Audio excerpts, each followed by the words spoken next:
Hello, and welcome to Sideshow. I'm Jacques. I'm Joe. And this is our Infinity War Countdown Sideshow. So we're going to do my quick recapping and recounting of what led to this moment. And I will say, before I begin, what Star Wars has done with its 10 pictures over the last 40 years is pretty mesmerizing.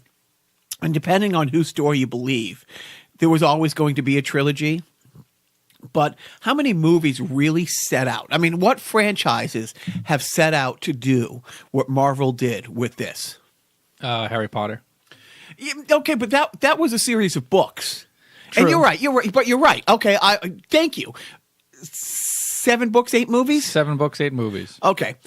The Infinity War is the 19th movie in this installment. And it led up to this from day one. This was always the 10-year plan. This is the culmination of a 10-year plan. Like the first Iron Man one came out in 2008, and I cannot believe that it came out in 2008. I remember being in an edit bay doing a UFC thing, editing, and one of the editors had a screenshot of Iron Man like flying. It was like the first thing that leaked or got released. And I was like, they have no right to show that 2 years before the movie comes out. It's like, I can't keep this hard on up this long without getting lightheaded, you bastards. Yes, you had to go and see a doctor about it 6 times until the release. The release. There you go. See what he's done there. But seriously, they knew that there was going to be a phase 1, a phase 2, a phase 3.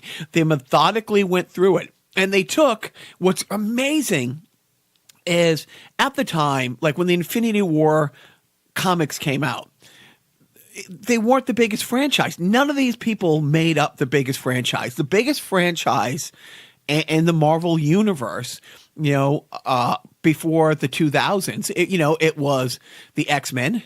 And it was Spider-Man and maybe even Fantastic Four because they had done the Fantastic Fours before then. Like the Hulk TV show, yeah, but they had, a failed Hulk movie, But the biggest, most bankable things was always the Spider-Mans and was always the X-Men. And I'm not going to get into who owned what properties when and how they could do it and what they could incorporate. But essentially, Iron Man at the time is a C-lister, and we've talked about that before. You could make an argument for a B-lister.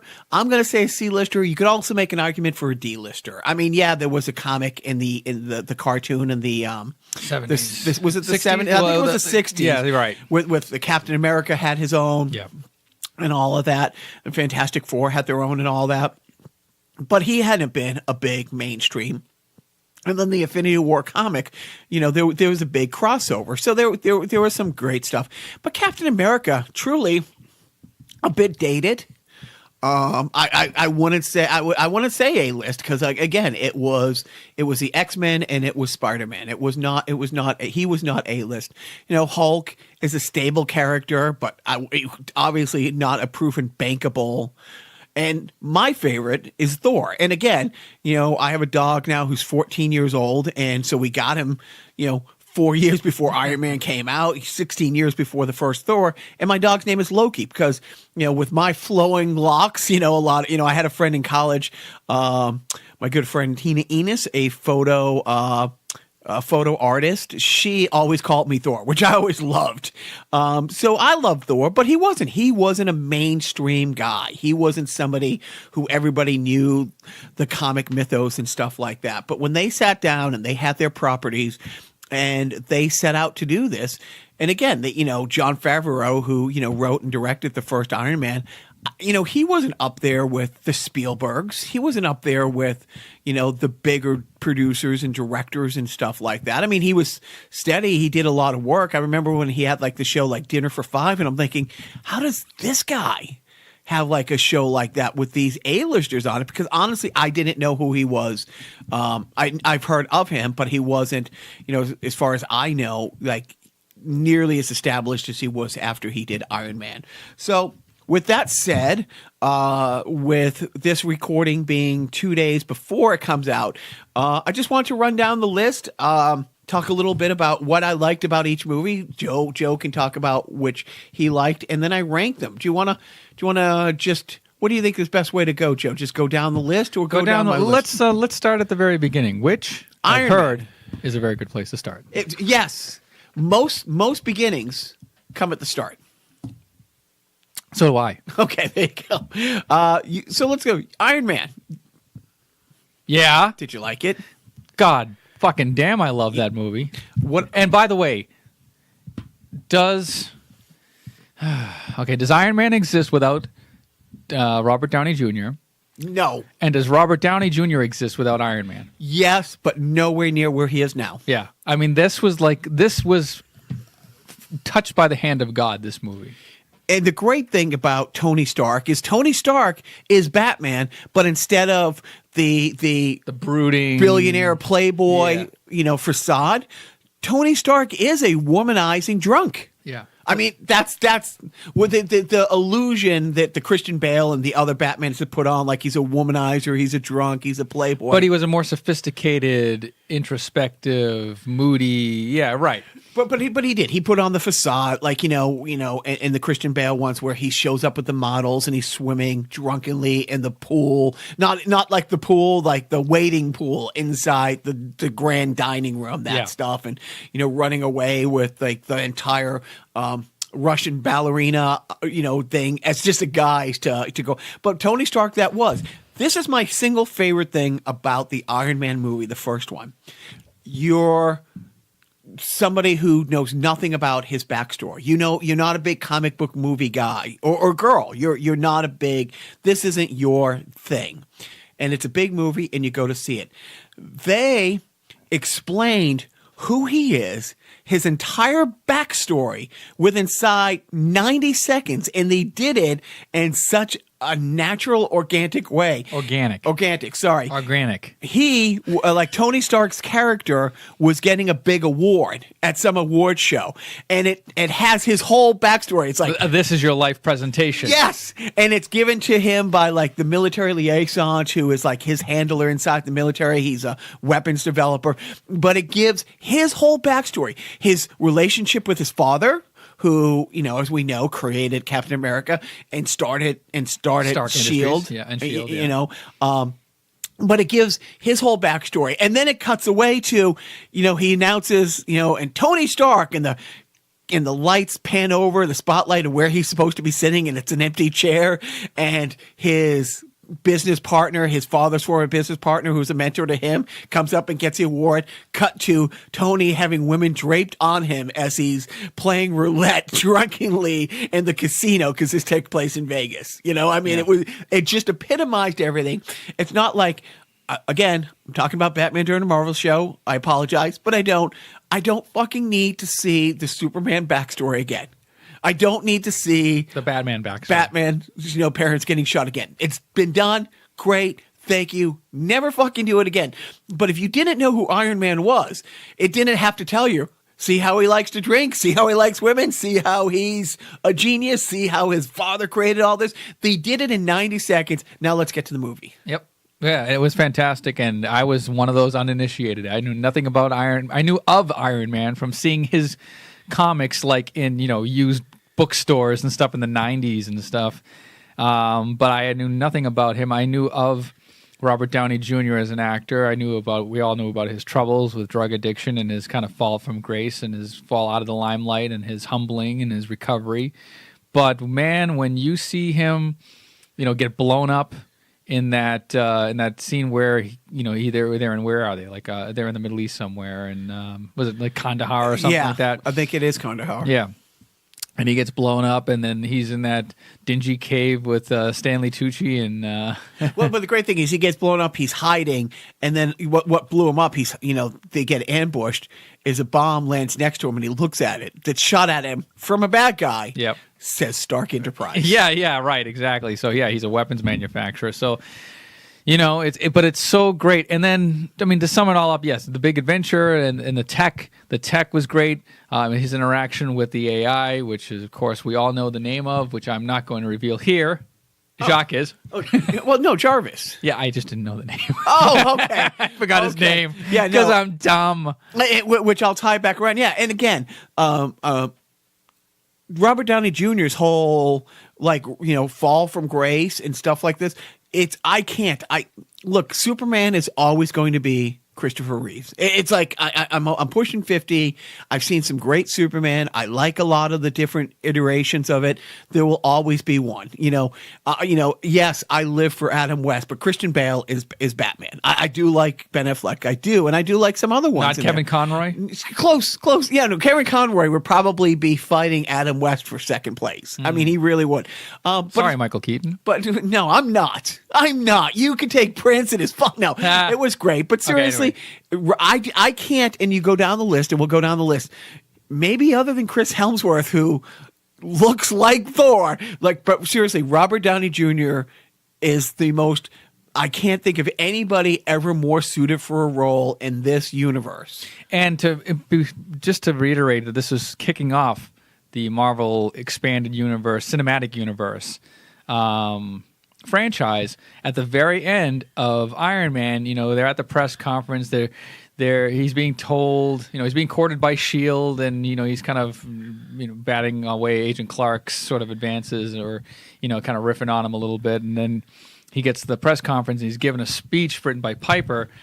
Oh, I think Piper wrote in the speech. No, Clark. Clark. Well, you call him Clark. That's the actor's name. Coulson. Agent Coulson. Oh, my fucking God. Bye. I gotta go do laundry. No, here's a great. But Coulson, that was supposed to be one or two scenes. He wasn't supposed to be a character in every movie. Yeah. He just riffed so well with Robert Downey Jr. They're like, fucking, this guy's sticking around. Yeah, but my point is that the perfect cap and kickoff to this cinematic universe was him just looking at the speech. He's in front of the big press. They're wondering, who is this Iron Man and what's this all about? There's the story about it being your security guard and you having been on this golf trip or whatever. Yep.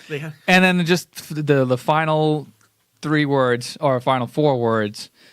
I am Iron Man. Yeah, it's just like that set the tone for all of the movies to follow, and what a way to start it off. And again, you got Robert Downey Jr. with a shaky past. I mean, now he's probably 12 years clean and sober at this point, but at that point he's a couple years clean and sober. And I know there was a lot, a lot to get that people to sign off on that. And again, you had Jon Favreau, who is a big director, but he's not the guy you look at and he is going to launch the biggest. And I said that, like you pointed out, Harry Potter, and then but that was a 7-book thing that they made into 8 movies and a fantastic job. The Lord of the Rings, the same thing, and then The Hobbit, that totaled 6-7 movies. 6, yeah. Infinity War will be the 19th movie in this universe. The 19th movie in this universe. We're not going to talk about the 12 TV shows that have had multiple seasons. I think S.H.I.E.L.D. is on season 6 or 7 right now.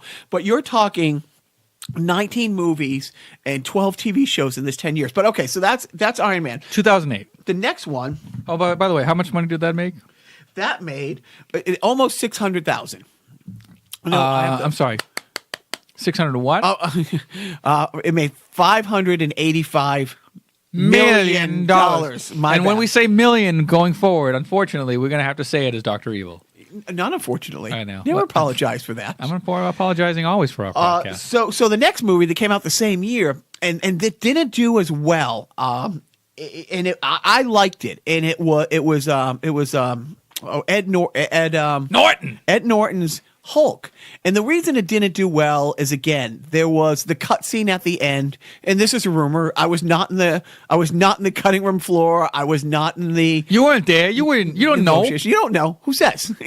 But he but he wouldn't do press on the movie because the cutscene at the end, he found Banner goes walking and he wants to get away from society and he's in the Arctic and he finds Captain America. That's the deleted cutscene, and they took that out of the movie. And so he was so upset by that and a couple other things in the production that he refused to do press for it. From what I understand, knowing anecdotally about Ed Norton and his method and his acting in movies, this isn't the first time he's pulled this shit where he's not going to do press because he had artistic differences with the director. I think he tried to take over another movie that I forget what movie.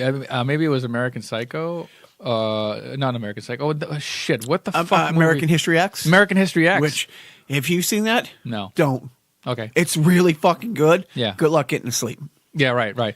But American History, maybe it was American History X, but I heard a story about how this is sidetracking, but Ed Norton was not the director, yet he was directing the movie because he had a vision for what he wanted to. So I can understand maybe, okay, Ed Norton, kind of a fucking pain in the ass to work with. Maybe not the best choice to go with in regards to this. And also, I guess, so Mark Ruffalo wasn't in the picture at this point because we were going with Ed Norton. Ed Norton was going to be the Hulk going forward. And then there's two stories in this universe that really, I think, guys fucked up.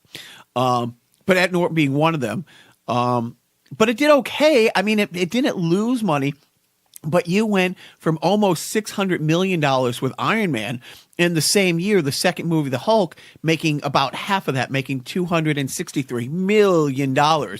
So almost half of what Iron Man did. And again, The Hulk was a more established character at the time. And it is a decent movie. And then go ahead. No. I was just looking at I'm looking at my phone. Then the next one was Iron Man 2. Like, I don't know how much they did some back-to-back shooting, because Iron Man 2 just came out 2010. So there's 2 years later. And to make that kind of a movie where it's so much CGI, you need 2 years or 3 years. So in the first one, and I forget. He's on that TV show Empire.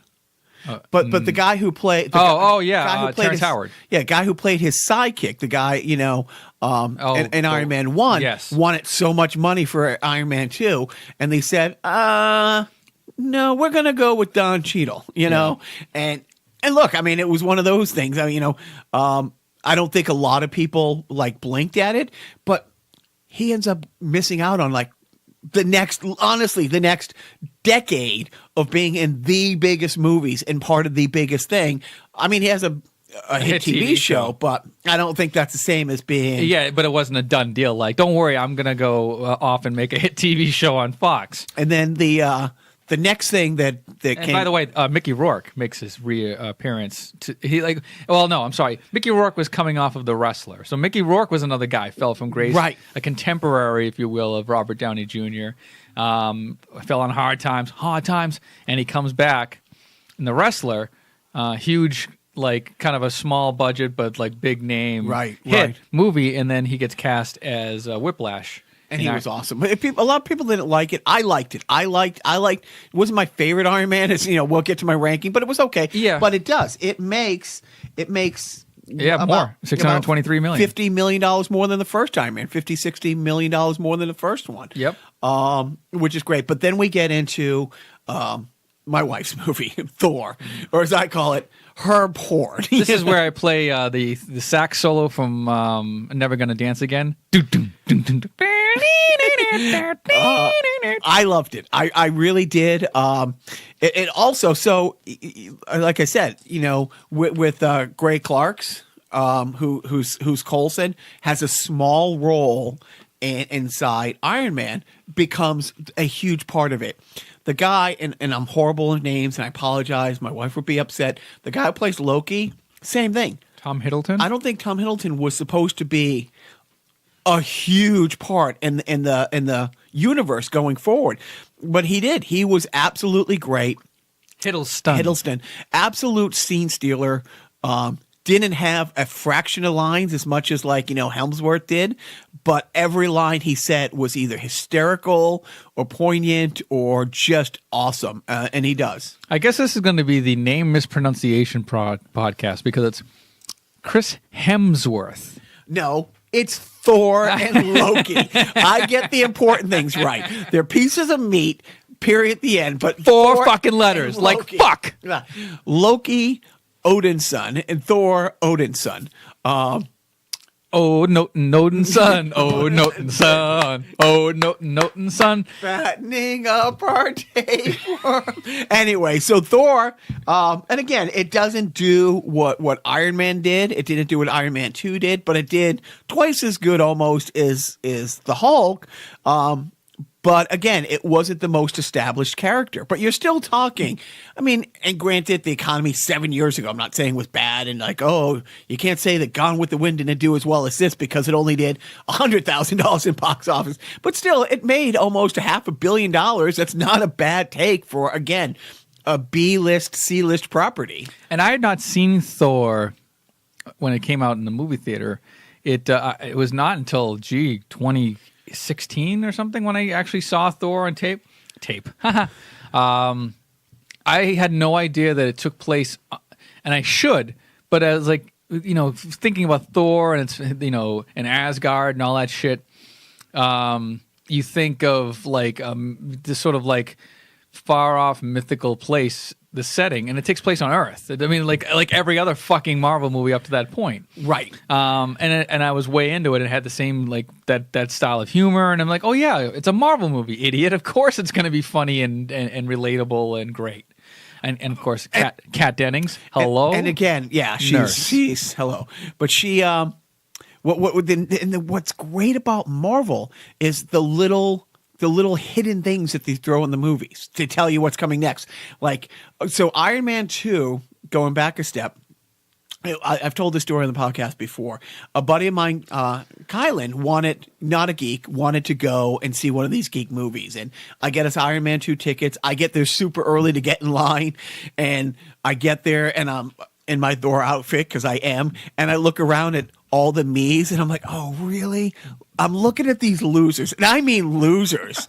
Most of them, middle ages, a little overweight, and I'm like, oh fuck, these are my people. You know what I mean? It's like just being in a synagogue, realizing you're anti-Semitic and Jewish at the same time. It's like, do I really have to be around you people? You're a self-hating nerd. I really am. So we go watch a movie. He loves it, doing the whole movie. And then there's a cutscene where, Coulson is just driving through the middle of nowhere, which see the outtake on it. Everybody, if you got a Blu-ray or if you got it on demand and it came with all the extras, sometimes those little cutaway scenes, they make whole little 5-10 minute movies around. And the one with Coulson on his way from point A to point B shows what a badass he is, because you never see this in the movie, but he stopped over to get gas and basically 6 guys try to rob a little store. And here's this certain tie. He looks like the accountant from S.H.I.E.L.D. Just gives people a beat down. Anyways, so all you see is him on a ridge overlooking a bunch of pickup trucks and nobodies. And it cuts in and it's like, and he's on the phone. He's like, sir, we found it. And it cuts to Thor's hammer on the ground. The collective release of splooge from all of the me's at this midnight showing, just the gasping and the excitement, and Kylan's like, what the hell's going on? Like, it's a hammer in the desert. What the fuck is wrong with you people? And it's like, it means, and the next movie will be, and it's right. like, and it was sort of the beginning of the Easter egg at the, or the cookie, or the credit cookies, the spoilers. Yeah. And stuff. Well, and they all have like I am Iron Man. So when he says I am Iron Man, I'm gonna ruin this. I'm sorry, just because. Hey, what's up?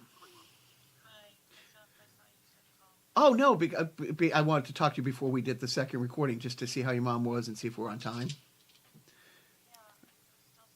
Yeah, are you napping? You can be like Jenna's not here, so if you want to come later, it's not a rush. Come when you want, baby. All right, love you. Take a nap. Bye. Laying down on the job. Yeah, exactly. I just got a reprieve from the warden.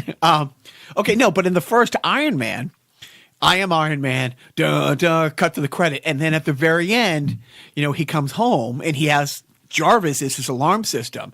And he doesn't know who the fuck Nick Fury is. And he's like, I am Iron Man. It's like, you've just become part of a larger universe. You just don't know it. And again, it's like, it's great, and we've talked about it before. Like, I'm not into the Elsewhere comics and the revisit thing. I'm also not a guy who says, "Wait a minute, Nick Fury is a white guy." He's like, "Yeah, Nick Fury is a white guy in the comics. You got fucking Samuel L. Jackson." Yeah, you're right. We'll make an exception. Game fucking over. There's no way you say, "Oh, they should have gone with somebody else." No, and then just his only line in that movie just sets the tone for what comes. It's great. But anyways, no, and that was great. But I mean, all the cutscenes were always great, and it's always been a hint of what's coming next because they've been able to keep these secrets. They've been so few things have leaked out that they haven't wanted to leak out. With the thousands upon thousands of extras and the text and all that stuff, it's amazing they've kept that under wrap. But you saw the first Thor, yes. I told you I saw Thor. Well, later. Yeah, much later. And then Captain America, same thing. We're moving on to the next movie. Captain America for the first Avenger, 2012.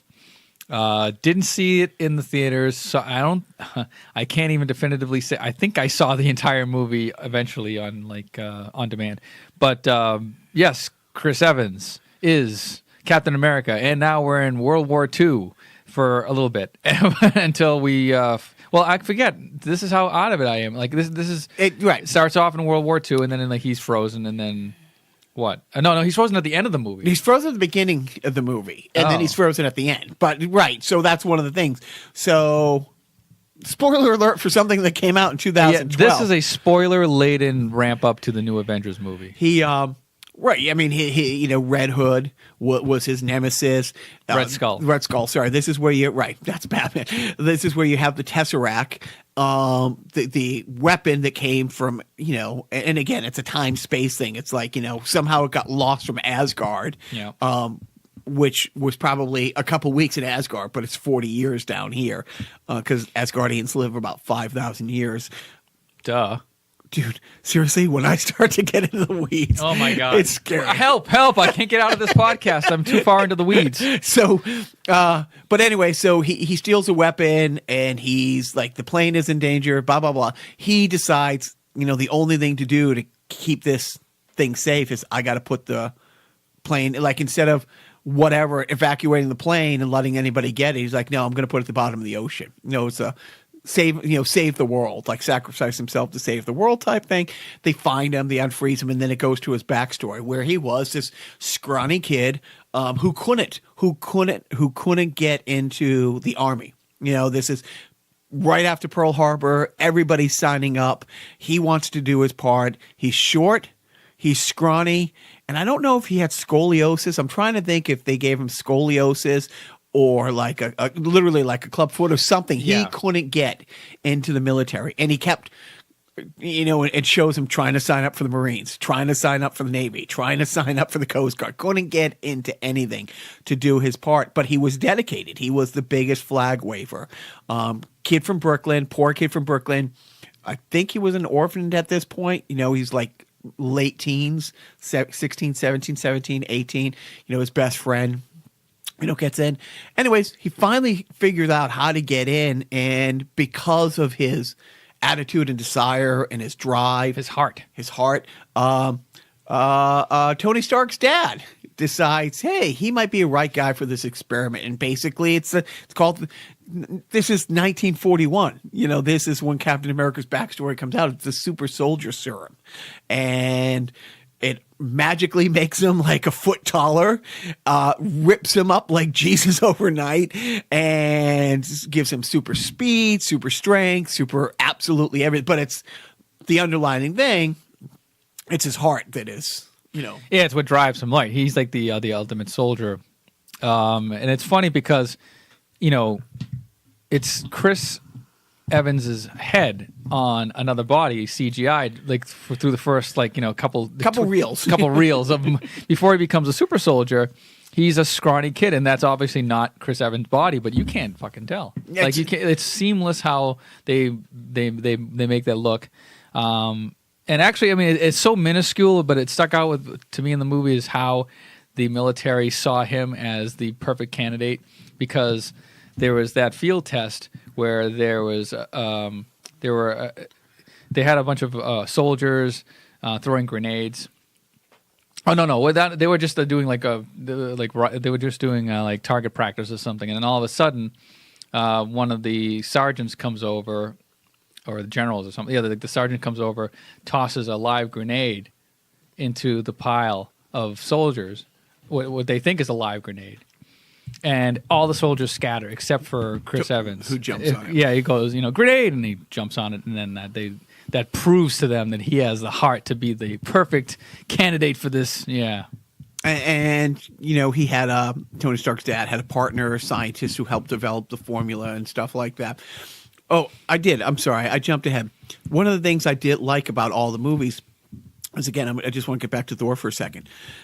There's one shot, there's one scene where you see Hawkeye. And it's where, Thor doesn't have his power and he knows where his hammer is and he thinks he's going to go get it back. And the army had surrounded the area. They had set up a camp around it and he sneaks in and he tries to get it. And he's fighting. He's literally fighting his way, even though he doesn't have the strength of the God of Thunder. He still is a big guy he's probably 1,000 years old and been fighting his whole life. Wipes out like 30 guys. And Hawkeye, runs to the room, and it's just one quick thing. It's one of those things where it's Chris Renner, who's a big actor, and it's like when Jeremy Renner. When you only see somebody for just a second in a movie like that, you're like, oh, they didn't put him in here just because he needed to get a day to keep his SAG card insurance up, and it's like you knew. And then he goes to the armory, because he's a sniper. And he goes to get a gun, and then he sees the crossbow, and everyone's like, "Oh my fucking god, it's gonna be Hawkeye!" Like you didn't know that he was gonna be part of this universe. Yep. Same thing, when all of a sudden you see them introduce the Black Widow into the second Iron Man movie and stuff like that, who plays a much smaller role. She doesn't have her uniform on to the very end and stuff like that. Anyway, but jumping back ahead, so they do that, so.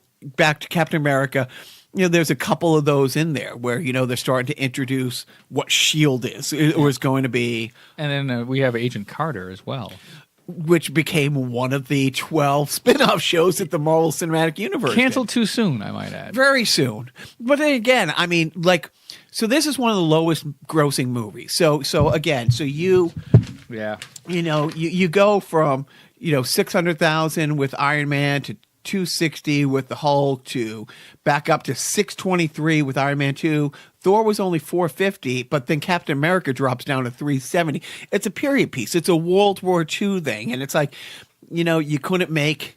there's no lasers, there's no aliens yet, and I don't mean, those people coming over the wall, man. But, you don't get to that yet. It's not an Elseworld thing. There's no 9 realms of Asgard, so you don't have the sci-fi thing. And I think that was one of the things with Agent Carter. It was a period piece. Yeah, you're right. Yeah, exactly. It was like a prequel, if you will, to all this. And I liked it, but again, it wasn't like with S.H.I.E.L.D. now where you have all these alien creatures and you're fighting ancient, more sci-fi. This was more a docudrama. Yeah, exactly. And that's funny. The target audience for these movies so far is kind of all over the map, because you have the comic book bros who, Iron Man, and they got Thor, man, and then but then you have things like Captain America where it's maybe geared towards, I don't know, a more patient audience, if you will. I think that's right. I think that's a nice way to say it. But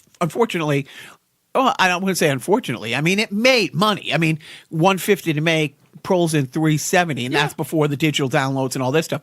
But now you have it. Now this is who Iron Man is.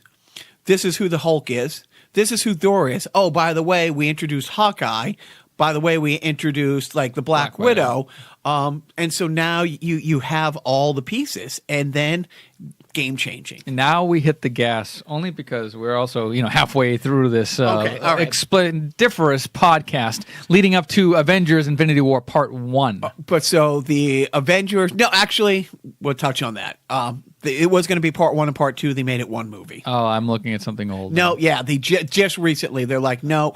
Instead, there will be an Avengers 3, but it will not be Avengers 4, but it will not be Infinity War Part 2. Okay. But the game changer was you had all the pieces. So you had Iron Man doing well again. You had the Hulk. You have Thor. You have Captain America, and then you have Hawkeye and Black Widow, and you put them all together. And at the time, I think it was the second biggest grossing movie of all time. I think it was it behind Titanic or did it pass Titanic at 1.5 billion? Yeah, I think it was $1.5 billion. I think it may have surpassed it overall. $1.5 billion. Yep. Not for you, third world country, for the studio, Disney. Think about it. 1.5 billion is probably more than, a third or half the world's GNPs. I mean, it is crazy and well worth it. I must have seen that one like 7 or 8 times in the theater. Yeah, that was a cool movie, man. I mean, it's like I remember. So my little one, who's 10 or who's 8 in a couple of weeks, that was 2000. That was 2012. Yeah. So he is 2. He was probably 2.5 when it came out, and he became obsessed with the Hulk. Like, honestly, the day that he found a green Sharpie and literally painted, and if I could find that picture, I will post it on our Twitter. But he did. He painted his face. There's a great scene where Hulk fights Thor, and we had a tiny little Thor hammer, and there's a great scene where Thor throws it at Hulk. They're on the hovercraft fighting in the hangar, and Thor throws a hammer at Hulk, and it knocks him back, and Hulk goes to pick it up, and he can't, and his feet end up like sinking into the ground because he's pulling up so hard because it's he wasn't worthy. Yes. But my he's in too, and we looked over it one day. He's like, "What is he doing?" He was mimicking being the Hulk, not being able to pick up the hammer. Like that movie was it. I mean that was at this point, that was the 5th movie, and it made everything leading up to it just. Now, was this the first movie to Sixth introduce? movie. No. There was this. Let me finish my. No, sentence. I meant the 6th movie in the thing I had said. First, I'm sorry. So was this the first movie in the current? In the current era of movies to introduce the portal from outer space as the final countdown boss, because in other sci-fi movies following this, like Teenage Mutant Ninja Turtles, for example, they had a portal scene. It seemed to have sort of spawned something, and maybe you haven't caught that because you haven't watched. Yeah, no, I do. But in this universe, the portal, which was. It was great. In the first Thor, that's when you find out about the Rainbow Bridge and being able to transport from Asgard from Asgard to Midgard. Yeah, Midgard. So it was funny. I forget. Jumping off like one day, like the wife had mentioned something like, "Oh yeah, no," and they go to Asgard, which is a different planet, and I'm like, realm. It's a different realm. And she posted that how I corrected her and said realm. And like a bunch of her friends is like, I love Jacques.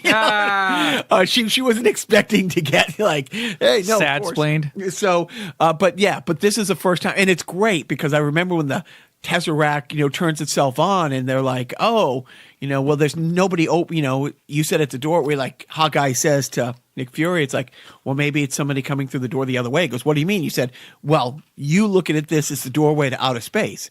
Doors open both ways. And then lo and behold, Loki shows up, because he used it. But yeah, that was the first time that you had that. And that was just. And by the way, you want to. No, but I was going to say, because Pacific Rim had the same thing. You've seen the movie Pacific Rim. I have not. Okay, I hate you. It's one of the top 10 movies. But they also, the giant creatures are coming through a portal, and the whole plot of the movie. Yeah, I'm giving away. It's 8 years ago.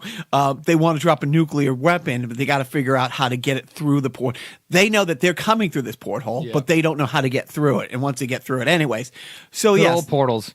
But yeah, that was game changing. I mean, 1.5 billion, and for you to get 1.5 billion, it can't be me and my heavy-set, middle-aged, living in our parents' basement, doing podcasts in our buddy's basement, kind of guys. You need my wife to go. You want my 2-year-old to go. You need grandma to say, that was fun. You know what I mean? You have to hit so many different demographics to get that number. Yeah, and I think you've sort of hit in pop culture with the Avengers height.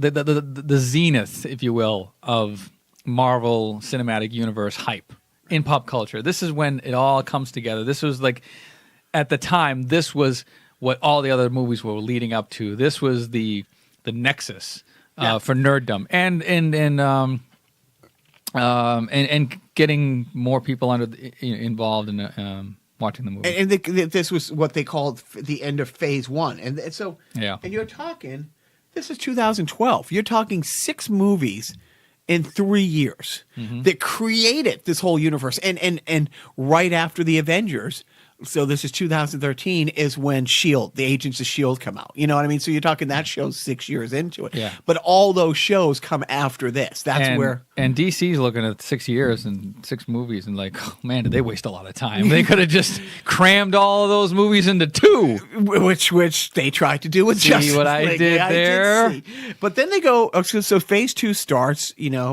almost right away with Iron Man 3. A lot of people like Iron Man 3 more than Iron Man 2. But we'll get to my list. I liked it, but... You don't like Iron Man 3 more than Iron Man 2? I do not. I do not. Oh, it was too funny, man. It was too jokey. No, there was a couple jokes in there that really hit home that were really, really great. He's being helped by like the kid who's like 7 or 8. Yep. And the kid's like, oh, where's your mom? Oh, she's here. Well, where's your dad? Well, he went out to get like a pack of smokes and some scratch tickets. Must have been a good one because he never came back. And he was trying to find a soft spot. And Tony Stark's like, a lot of kids' dads leave him, kid. Suck it up. Yeah. Yep. What do you want, a cookie? But that was 2013. And again, so you had a big drop off. You went from $1.5 billion all the way down to $1.4 billion. Fail. I mean, think of that. If you had 5 years before, 4 years before, 3 years before the first Iron Man come out, look at him and think, oh, there's an actor who on his own is going to generate $4 billion of box office in the next 4 years. I mean, even Robert Downey Jr., do you think he thought, oh yeah, I'm going to do this Iron Man thing and I'm going to be in 3 movies. I'm going to be in 4 movies in the next 4 years that are going to gross like over $3 billion. Right. And at this point, after like when Avengers was coming out, they looked at that, I think, as another like an Iron Man and Friends. Right. And this is an Iron Man, because Iron Man started it all, and everybody's waiting for the next Iron Man movie. When's the next Iron Man coming out? Oh, he's in Avengers with all these other cool characters. Great. Iron Man 3? Yes, more Iron Man. And 1.4.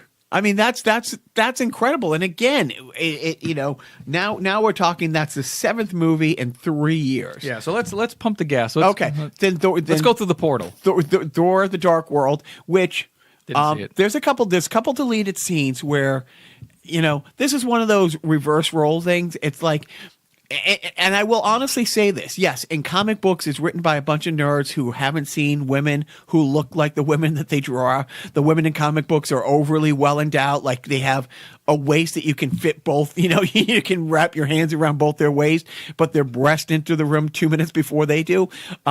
You don't really have this. Like, yes, Natasha Romanoff is sexy and she has that great Black Widow outfit, but there's no gratuitous sex scenes with her.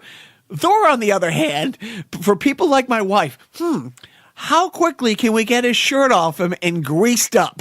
Let's find all these ways in which he has to take a bath in this, ritual pond. He has to do this. Thor 2, The Dark World. I liked it a lot. But it was like, how fast can we get scenes with him so Jacques' wife will keep going back to see the movie with him? And again, Loki stole the movie. So then we move on to Captain America: Winter Soldier, which, but up to this point, probably is heralded as the best Marvel movie. Oh no! No, you think so? Winter Soldier's great, but I'd say Civil War. Oh, up to this point. Up to this point, I love the Avengers. When Winter Soldier came out. That was like heralded, the story wise, pound for pound. Oh right, yeah, and less joke and more, and it changed character development, that and movie, dynamics. And Joe is 100% right. I do want to touch off. You did Thor did drop down. It made half. We can't. Yeah, we got to barrel through this. But yeah, Captain America: The Winter Soldier. The thing about that movie, you're 1/3 the way through this process. And you throw the biggest curveball in the history of movies in there. You built up over the last 4 years what S.H.I.E.L.D. is and what the Avengers are. And then in Winter Soldier, you find out half of S.H.I.E.L.D. agency is really Hydra. the entire time, and that The call is coming from inside the house. and that half the people that you loved or that you knew, a couple, and again, just like, like Hawkeye being snuck in, there was a couple people who were Hydra agents who were a big part of S.H.I.E.L.D. And all of a sudden you find out that S.H.I.E.L.D. is built by Hydra and that taking them down from the inside. Yes. And there is, do you remember the elevator scene with Captain America? I didn't see where. Oh, I know. I suck so hard. There's one scene where Captain America is going on the big elevator. There's an elevator in the S.H.I.E.L.D. building. Let's say it's 20 floors. And as it's going down, like two guys in business suits enter here and they're talking about this and four or five stops. And each one or two guys gets on the elevator. And then all of a sudden he's right in the middle. And Chris Evans Captain America goes, he just looks around. Before we get started, does anyone want to get off? Because he notices, well, this guy's sweating and this guy probably shouldn't have the clearance to be on this floor. And it is a battle royale. It's him in an elevator, in a glass elevator, fighting like 15 guys. And it's the first time you really see. What's interesting is how they do, like you said, character development. When they unfreeze him, he can box, but over the last 6 years, he's obviously taken MMA and Muay Thai and all these things. It is my favorite fight scene in anything in the Marvel universe. It's the elevator scene from Winter Soldier where you realize it's like, he is a fucking, there's no anything. It's just him in that elevator and just the beat down. And then also you find out the whole Hydra thing. You're right. With Bucky. The curveball that his best friend, the only one who died in the first movie of his buddies, his best friend from childhood, has been given the same serum he has, but has been chronologically frozen and all this, and an agent of Hydra, which sets up Civil War like down the road. But it's pretty awesome. And then we move on to what what a lot of people did not expect. No one expected. Nobody heard of this. Nobody cared. I think if it didn't have Marvel on it, nobody would have seen it. Maybe. But man, did it deliver. We're talking about Guardians of the Galaxy. So, recap really quick. We said that Tony Stark, Iron Man, was a B-list. You could make an argument for C-list. You could make an argument for D-list. Same thing with Hulk. Same thing with Thor. Guardians of the Galaxy, you can't tell me. There's a W list or something? Right. Exactly.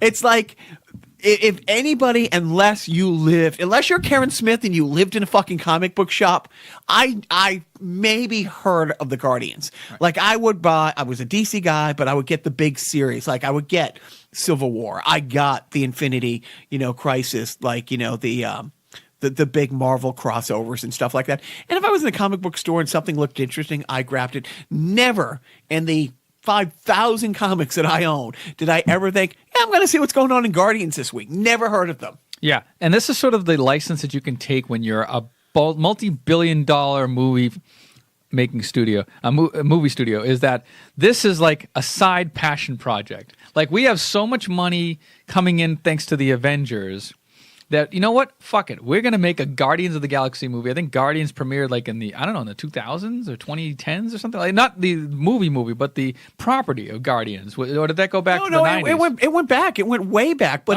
it was one of those things, like I said, when I was huge into buying comics in like the 90s and stuff like that, this is something that, I really started collecting in the 90s when, I had a job and I, had money to spend on crap like that.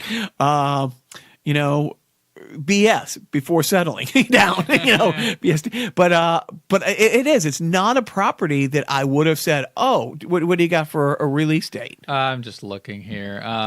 First appearance, 2008.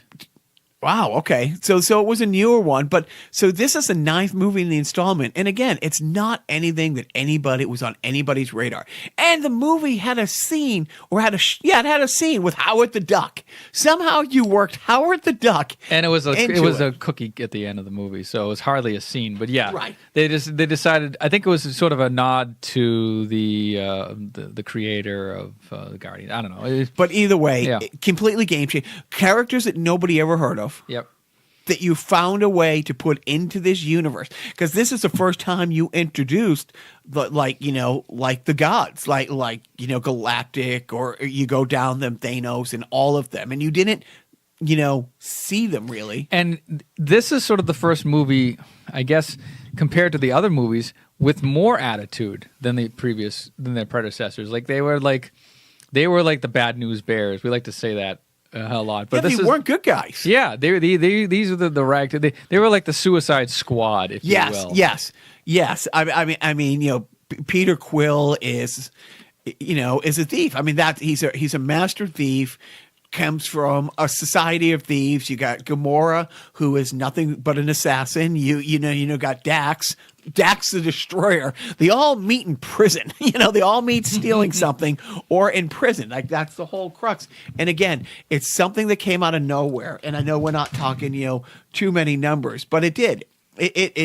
This movie did $773 million, like $750 million. I mean, and we haven't looked up the numbers on this, but I can imagine if record sales were as big in the if the record sales were big as they are now, as they were in the 90s, the soundtrack to Guardians of the Galaxy would have matched what the movie would have made. Unarguably, yeah. Because the soundtrack to Guardians of the Galaxy, now we refer to as Guardians of the Galaxy Volume 1. It was great. It was a what's what of great late 70s, 80s, early 80s, late 70s, just jams, man. Some soft rock, a little R&B, yep. A little disco, and the backstory between of Peter Quill and his mother. Like, first of all, this is like Up. In the first 5 minutes, you're bawling your fucking eyes out. I probably watched this about 2 weeks ago. I'll watch Guardians. I probably watched it 40 times once it came out on Blu-ray, or I bought it digitally, and I saw it in the theater 2 or 3 times. Since I got a copy digitally, I fast forward to that scene. I fast forward right until Yondu picks up Peter Quill. I can't. Same thing. If I ever watch Up again. Right. And I don't have to. I love it. I cannot put myself through the first 10 minutes. Nor will you see the end of Toy Story 3. That's a whole other sideshow. But with this, and again, so other than Iron Man 3 and other than the Avengers, this is the highest grossing movie that Marvel had done. I mean, and again, with properties that made no sense doing this good. Yeah, but the Marvel name carried the weight. And I think it was Josh Whedon who I don't know if it was Joss Whedon. Josh Whedon. Is this the one he did? I thought he did Guardians. But then the next one was Avengers 2, but the Age of Ultron. Mm-hmm.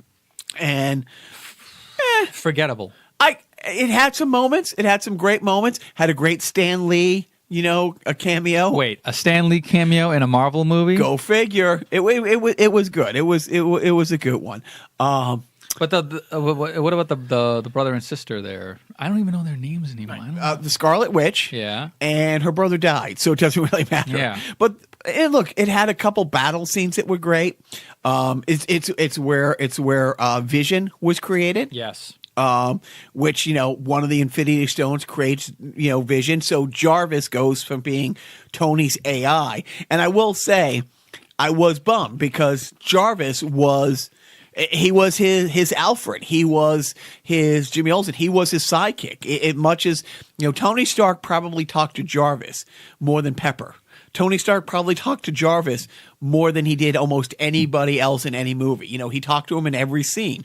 And then you also the relationship was great. And you also have the Hulk versus the what is it? The suit, like the big battle. Hulk Smasher. The Hulk Smasher. Yeah. Right. The Tony created. Yeah. And it was look. And we're going to get to my rundown. I'm going to put them in order in just a bit. None of the movies I ever got another 35 minutes. None of these movies I ever said I felt cheated and I want my money back.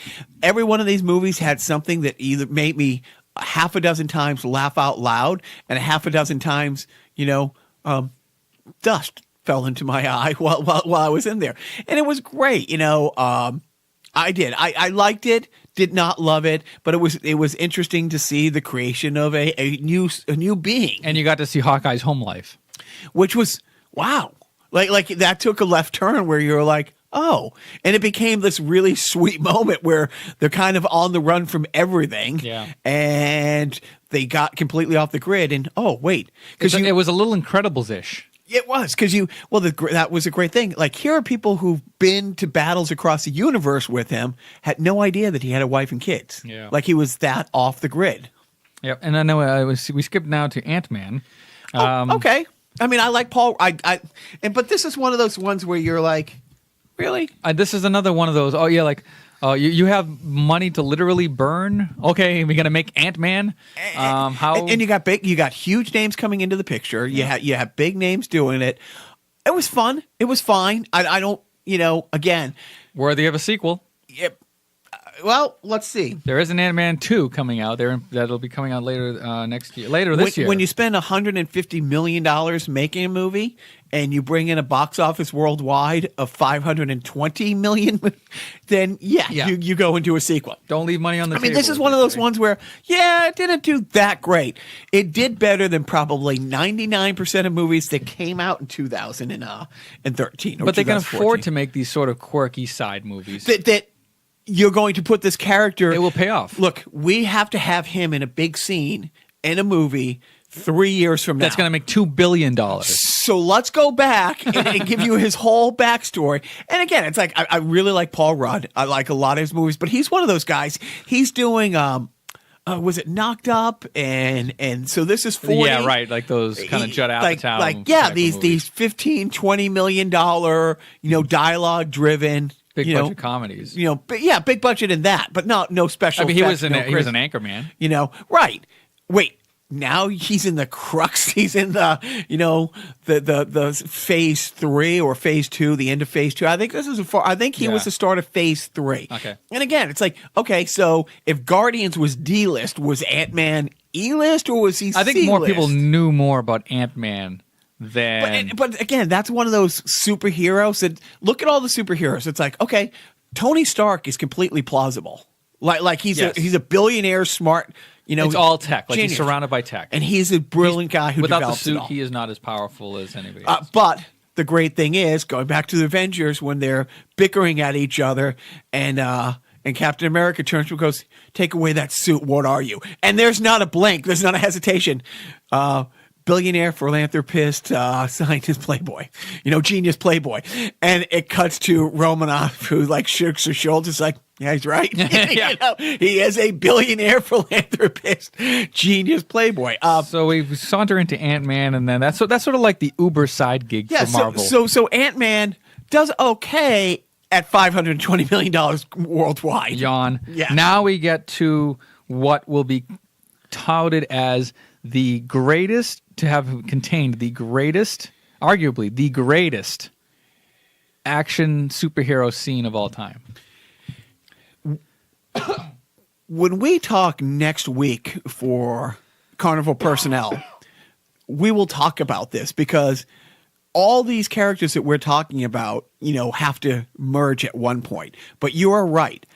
In this scene, you had everybody except the X-Men and Deadpool. Oh, you know what? You know what I didn't throw in here? You know what's missing off this list? I apologize to everybody. Hold on. Let me see if I can guess. Let me see if I can drag this out even further. Okay, so there's something that I don't think was actually considered in this timeline, but I'm just realizing. You want me to say it? Yeah. Homecoming. No. Oh, it's later. Right. You blew it, man. I blew it. So, okay, we're talking about the airport scene in Civil War. So, there's a rift, if you will, in the loyalties of the agents of S.H.I.E.L.D.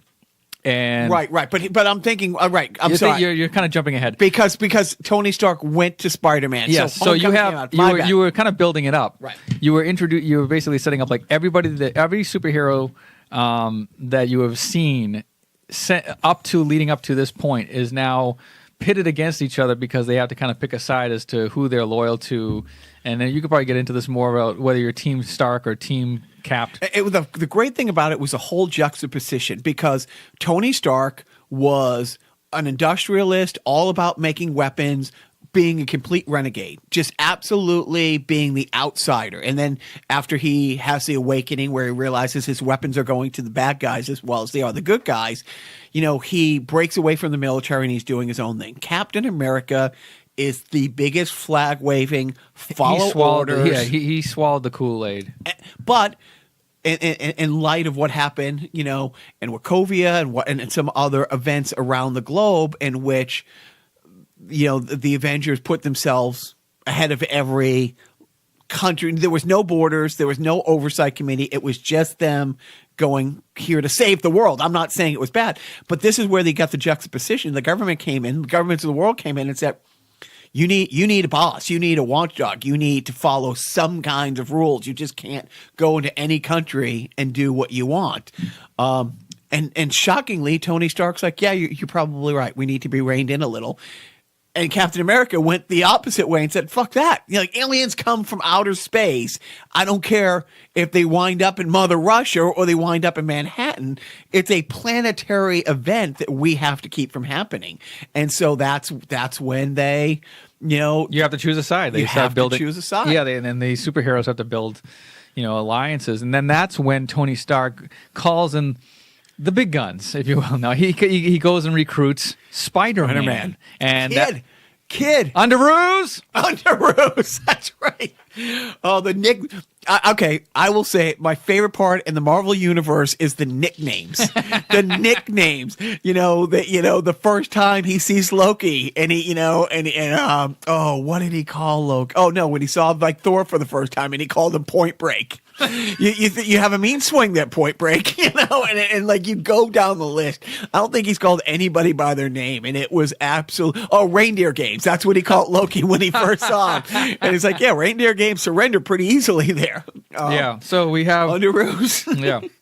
We have the introduction of Spider-Man, who had long been excluded from the Marvel movies because of licensing with Sony Pictures, and this is sort of like Sony going, okay, well, this is, we'll let you use your Spider-Man here, but then we got to make a deal to do other things. And the funny thing is, Spider-Man, along with the X-Men, up until the start of this Marvel Cinematic Universe, was one of the two A-listers. Yep. The bankable character. There have been... It had been through 2 generations of movies up to this back point. to back. Yeah. Within a 10-year period of time, they had 2 different Spider-Mans doing 3 movies each, all which did incredibly well. By the time he comes into the fold, he was a great addition. But he's literally coming off the bench. He's like this. He's Bill Walton in 1986. He is the 6th man off the bench. Jag me some balls. Okay, I want to shoot. But Come on, Bradley. all right. I just want to, and you make a lot of money. But with him in that battle scene, it wasn't picking a side. Nobody sided with Captain America, who didn't think that Tony had some really good points. And there's nobody who was with Tony who thought Tony's 100% right and Cap's gone off the deep end here. There was so much conflict in each and every one of those things. And then, of course, nobody died, but of course, Tony Stark, Iron Man's wingman, the black guy that you can't remember. Don Cheadle playing War Machine. Yes. Becomes paralyzed. Yeah. And an accident. Like somebody on his side tries to shoot somebody else, accidentally hits him. Friendly fire. And then, of course, at the last minute, a couple people switch sides and like, hey, what are we doing here? And that's where Paul Rudd had his gigantic moment, literally, where you find out that not only is Ant-Man can shrink down to the size of an ant, that Ant-Man can grow to the size of a building. Yep. And I will say, it is the most money I probably ever spent on a Marvel product or a movie, because I think, okay, what year is this? 2016. 2016. So quickly we forget. for when he turned 6, my little guy turned 6, we got him the Lego set, and I think it was like $140. Whoa. But it had every character from the movie. It had the Quinjet. How many of those does he still have? Joe. Funny you should ask. It's the journey. But he did. It was over a 1,200 piece set that this little 6-year-old fucker sat there for about 8-9 hours, not flinching, Right. unless it was connecting this to this. Free time well spent. But it was the most I spent, and it was great. But yeah, that movie again. I mean, $1.1 billion. that's so staggering to think about. Yeah. So that's great. And then now we kind of get into Netflix territory. No. No, you're right. I mean, Doctor Strange is the next movie. and this is where, and again, it's like, let's see how the payoff is, because there was a little bit of payoff in Thor Ragnarok with Doctor Strange. But again, Doctor Strange, and the funny thing is, we will do a sideshow one day where we'll go through a quick history of the comics where you come up with Doctor Strange, I come up with this. You come up with Elastic Man, I come up with Mr. Fantastic. Like, the one-to-one parallels. The one-to-one. You know, who is Captain America in the DC universe? Captain Marvel. No.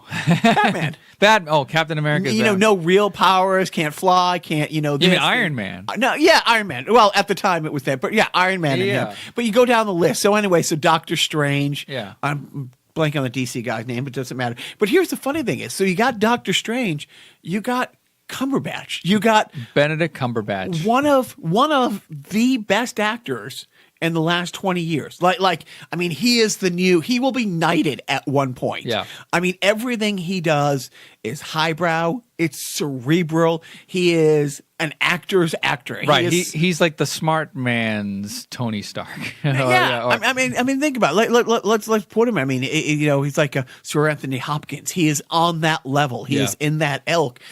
Doing this, put on this flowy robe, mystical, multi-dimensional. Not since Sir Alec Guinness played Obi-Wan Kenobi has such acting royalty been demoted to such tripe. And again, it did better than so many of the movies that led up to it. I mean, it did over like $650 million for, again, almost a throwaway movie. Yeah. Like it's a fun movie. It's a great story. It's an interesting storyline. And I honestly don't say this in a demeaning way, but it baby steps non comic book geeks into the dimensions don't work like either way, like dimensional travel, different realms. It almost dumbs it down or gives a backstory to, these are what these gems do that you're going to find out. It's like a tutorial level. Right. Yeah. And again, with a great actor. Liked it. Yep. So Guardians of the Galaxy 2, 2017. Now we get into the home stretch. Guardians of the Galaxy 2, or Volume 2. Another tearjerker. Another $863 million. Literally almost $1 billion for, again, and what did the last one do? Yeah, it goes from it goes up almost $100 million. And again, another great soundtrack. Yeah, another great soundtrack. Characters we've grown to now love, and really fail for. And a fantastic video by you saw what's his name? Knight Rider. Oh, David Hasselhoff. David Hasselhoff. Oh, David he played Hasselhoff. Yeah. Who does David Hasselhoff play in Guardians 2? He plays David Hasselhoff. I know. Because Peter Quill as a kid didn't know who his father was, so he carried around a picture of David Hasselhoff and told people that Knight Rider was his dad. And by the way, an astounding work and use of CGI, making David Hasselhoff look like the young David Hasselhoff. But then you have Kurt Russell as his dad. And you want to talk about amazing. The opening scene is Kurt Russell driving a car in 1980, like with Peter Quill's mom. And so, honestly, they made him look 40 years younger. Yeah. He looks like Escape from New York. Oh, right. It was amazing. But yeah, you got David. You were able to put David Hasselhoff in a $200 million budget movie. I have to watch that movie again. Then you got to watch the whole credits. Yep. And then they do in the bonus feature. There's a song in the movie that they make a whole music video out of, written and performed by David Hasselhoff. No, the Hoff. And he is great at it. He is absolutely. And there's some slapstick thing in there where Peter finds out his father is a god, like literally a celestial, which all its essence is a god who's created a planet out of sheer will. I mean, that's the level he is, and Peter's half this guy, and they get into a battle scene, and you can become what you want, and Peter imagines he's Pac-Man. He transforms into Pac-Man, and it's if it was in Pixel or some throwaway slapstick movie like that, but it was really interesting. And again, you go from him being Pac-Man to fighting his dad, who transforms into David Hasselhoff. It's over the top, it's action, and then his real father character sacrifices himself. Yondu. And you can't breathe. Like you got a knot in your throat. Right. It's like Darth Vader decided to just come in and give you the old force clutch on you. Yes. Right. You have failed me for the last time, nerd. Oh, but it was great. Now, and I apologize for being stupid. Now this is Spider-Man: Homecoming, which we saw together. Yeah, is this the first? Was that the first one we saw? Like I think we've seen both our boys. Do we see Guardians together? No, maybe not. I just remember seeing. I know for a fact we saw Home. No, because I've been living away this whole time. Okay, I saw most of these in L.A. Okay. or Qatar, but I think Homecoming. All right. Your two kids, my two kids, No. absolutely, and we both got the opportunity to explain to our young children what porn was. Oh yes. So this is a great movie because this is the first feature Sony free kind of. Well, no, this is in conjunction with Sony. I think this is a Sony movie, or it's a Sony produced movie in conjunction with Marvel. I think they funded it. Yeah. They reaped the benefits, but Marvel produced. This is essentially an Iron Man in a Sony movie. So it's technically part of the Marvel universe, but Sony made this movie. And I think it was a quid pro quo. Yeah, for we're going to let Spider-Man be in your big battle scene in Civil War. You're going to let Iron Man be in our Spider-Man movie. And oh, by the way, our Spider-Man is now part of your universe. Right. And yeah. So it's a great movie. It reboots Spider-Man yet once again. But it kind of skips the whole intro part. We kind of know that he already has the superpowers. Yeah, you don't go through the whole bit by the spider thing. And he is not even like Tobey Maguire young. Like he is a literal high school student. Like he is a young kid. You see him at his high school. You see what's his best friend's name? His like the Jacques guy. No, the fat kid. Oh right, the guy at the guy Asian computer. kid. No, but what does he call himself? Oh god damn it, we're gonna hate Guy at ourselves. the desk. Yeah. Something like- yeah, like I'm the guy at the computer. But he's great. Only $880 million, and so whoever the favor. Oh, we'll let you have him, or we're co-producer, we'll do everything. Yeah, you're splitting 800. I think probably the biggest movie that either studio put out that year. I guarantee it. Yep, and it wasn't just like a shitty cameo by Iron Man, because Iron Man has several pivotal kind of scenes and mentoring scenes, and then also a little. I think they kind of downplayed it in the movie, but maybe more so they played it up in the trailer. Iron Man kind of hitting on Marissa Tomei as. By the way, Marissa Tomei as Aunt May. Like what? She's like a 40-year-old, 50-year-old. And there was so many times where, he and Robert Downey Jr. never, or Tony Stark never mentioned her without being like, "Hey, if you don't buckle up and listen to what I said, I'm going to have to rat you out to an incredibly hot aunt." Right. Every time he mentioned her, Yep. hotter than she should be on. And I think his buddy, the guy in the chair. the guy in the chair. Yeah, the guy in the chair. Like even his buddy was like, having some emotions about Marissa Tomei, and it right there. And there's that great scene where the guy in the chair is trying not to out Peter Parker as Spider-Man. So when Marissa Tomei catches him doing something that is a little dubious, she's like, "What are you doing?" And he's on his computer and he goes, "I was looking at porn." Yeah. Like that was his plan B. Oh, it was good. But then we get to. Well, I shouldn't say. And then we get to. Then there is Thor Ragnarok. And then there's Thor Ragnarok. And then there's Thor Ragnarok. It is out of all the Thors, it is hands down. It was not a Thor spot. Oh, so the first Thor does $450 million. The second one, right. The second one does 644. 644. And then this one Does 853. I mean, that's just. But Chris Hemsworth is now.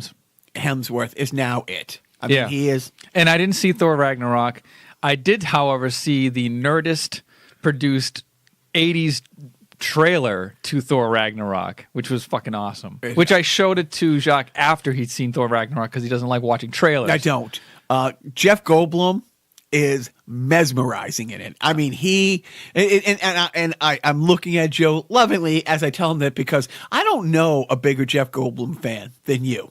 I'm not a huge Jeff Goldblum fan. I just I love him. I like him. I admire him. Yeah. But I can't. I mean, Is your favorite line I've in never movies seen. ever? I've never seen The Fly. Go. Is your favorite line in any Figure. movie? The question isn't whether we can. I'm not going to do it. Do it.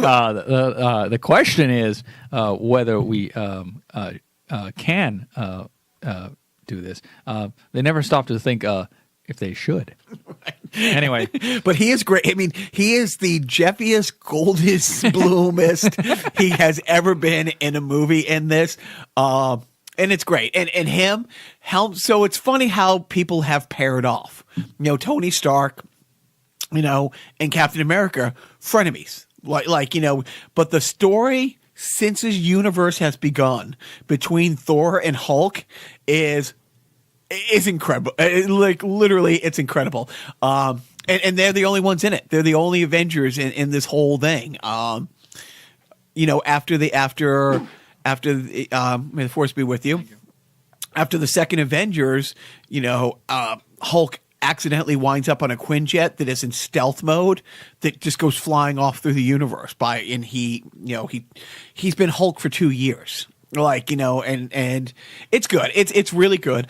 Some people would say it's great. And those are the people who like the shirtless Thor, because there's a lot of shirtless Thor. I think that's why you don't like this movie as much. You are a Thorophobe. No, no. I mean, literally, I understand why there's not a shirt on him. There is a great line. Oh, I don't know. Was it on? I want to say that this movie is arousing things in you that you didn't know were arousable. Oh, I knew. Yeah. But they there's a great line. I forget what movie it is where the woman, I'm horrible with names from on How I Met Your Mother, who's one of the Colby Smothers. Yeah. Smothers. So somebody's like, you know, she refers to Thor as a god. Well, he's not a god. And she goes, have you seen his arms? And it's like, point taken. But it's good. And again, I touched on it already that it was more of a Guardians 3 than a Thor 3. The other Thors had moments of levity, but they were not dark. Well, yeah, the dark world. It was a little dark. This was all comedy. And now we come to the Black Well, wait. Oh. It was all comedy except for the fact that Thor loses everything. Now we get to... I was going to say, now we come to the Black Panther of the Marvel Cinematic Universe. Black Panther. And not like a black sheep where you're embarrassed of it. A Black Panther, I think, will forever be known as something that is surprisingly fucking amazing. Black Panther, who had a great role in Civil War. I mean, a very, very crucial role. And he was. And again, okay, this is another, you can make an argument. I'm going to say a lower B, a B minus property, but you could probably say a C property. You know, but they bring him into Civil War. It was a huge role, great acting. And then Black Panther comes out, and it, again, like with the Avengers, completely game-changing. Yep. And now we're going to play How Racist is Jacques? Okay. Question number 1. Okay. Who plays Tony Stark? That's not a fair question. Who plays Tony? No, what is the actor? Robert Downey Jr. Correct. Question number 2. Who plays Thor? Chris Hemsworth. Correct. Question number 3. Who plays Captain America? Chris Evans. Oh, we're on a roll. And now, for all the marbles, who is the actor who plays Black Panther? Is it? Oh, I've seen him on so many things. He's the black guy. It's not Greg Clark's. It's not Don Cheadle. It's not Samuel L. Jackson. It's It's not Terrence Howard. I don't know names. You knew Chris Hemsworth. You knew Robert Downey Jr. I saw it 3 times in the theater. Oh, I don't know. Chadwick Boseman. I knew Boseman. As soon as you said Chadwick, and I knew it was Boseman. Who's Killmonger? By the way, I had to look it up myself. Who is Killmonger? Because that guy was great, too. The guy who played Killmonger was absolutely... Oh, Michael B. Jordan, who's Creed. Yeah, and he, unfortunately, not making an appearance, but, oh, man, was he fucking... And that was How Racist is Jacques. Tune in next week where we'll find out how racist is Joe, secretly. Yeah, see. Not very. There was a lot of fine people on that set on both sides. Anyways. But when I say game-changing, I mean, now it's the 3rd highest grossing Marvel movie, 1.3. But that's and counting. And counting. It's still in theaters. Yeah. There's other huge things out there, but it will probably go down as the 2nd highest grossing movie, or maybe the 3rd, depending on how Infinity War does. But 1.3, and I will say, as much as we're joking about the racism thing, because racism is hilarious, I don't see it as a black movie. It's not a black movie. It's a superhero movie. Oh, the superhero happens to be black. Yeah. And it was great. I mean, it brought in a lot of African culture, but again, I didn't see it, and I don't think it should be seen as a black superhero movie. It just happens to be that this guy, is black. The Vision is whatever the Vision is. It's like Captain America, Romanoff is a Russian. There's all these different ethnicities that make it up, but I don't think, and I think it should be looked at as the same way. It's like, is Tony Stark, is it a white movie because Tony Stark's white? It's a great, and I think it belittles the movie, or like to pigeonhole it, or to limit it to that, or to say it's a great black superhero movie. No, it's a great superhero movie, and it is. But I'm going to say it is a great black superhero movie. You know why? Why is that? Because there's another one? There's not any other black superhero movies besides Blade. In the world, and I will say this, in the world we live in now, I'm not making political at all, it is great that things, in some ways, are, in the last year, you've had Wonder Woman, the first, there's no sidekicks. There's no anybody lending credibility to it. It was just her standalone movie, awesome, and the same with this. And I think it's great that all these movies are being made because people want to see. People don't want to see just Batman. They don't want to just see Superman. They don't want to see Captain America. They want to see the whole spectrum. And the fact that this movie take away that most of it took place in Africa, or that most of the actors were black, it's a great movie. The story is incredible, and the end of the story, without giving up, like the footer at the end of this movie, it has a little scene where it's one of the best FUs to everybody. Okay. But tell everybody about the 2 white guys in the movie. Right. The 2 white guys are Martin Freeman and Andy Serkis, who are also very popular in the Lord of the Rings. So I guess you could say they were the 2 Tolkien white guys. Which I saw that meme and loved. Management finally realized last night, because I was telling her about the show prep that I was doing. Yeah. Some people on the staff do some show prep. But she just realized, oh, wait, in Infinity Wars, you're going to have Cumberbatch and you're going to have Martin Freeman. And Sherlock is probably our favorite show in the past decade. Like, since Battlestar Galactica, our favorite collective show. We've liked a lot of shows together, but Sherlock, and the fact that the 2 guys, that Sherlock and Watson are at one point going to have a moment.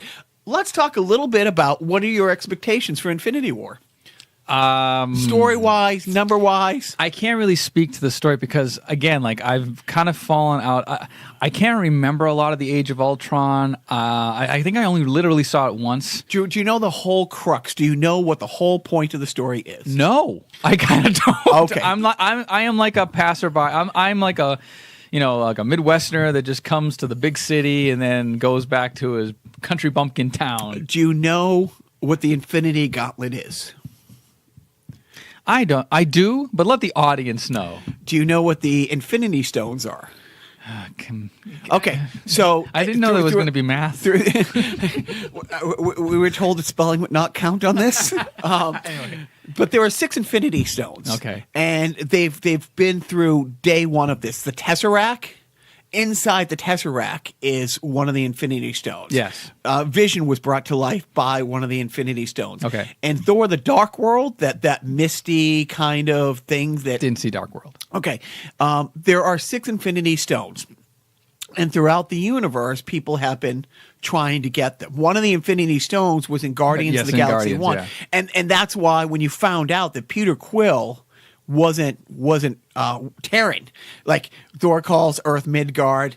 The people in Guardians refer to Earth as Terran. When he was able to hold the Infinity Stone without being ripped obliterated because he had this blood in him. But that Infinity Stone, as you could see, if Ronan had got to the planet, all he had to do with his staff is hit the ground with that Infinity Stone, and it would have wiped out the entire planet. Each one of these Infinity Stones has the power of 12 Death Stars. Yes. But they can all do different things. Some of them warp time, some of them warp reality, some of them warp, like the Tesseract is unlimited power. It is an unlimited power source. And they are as old as the universe itself.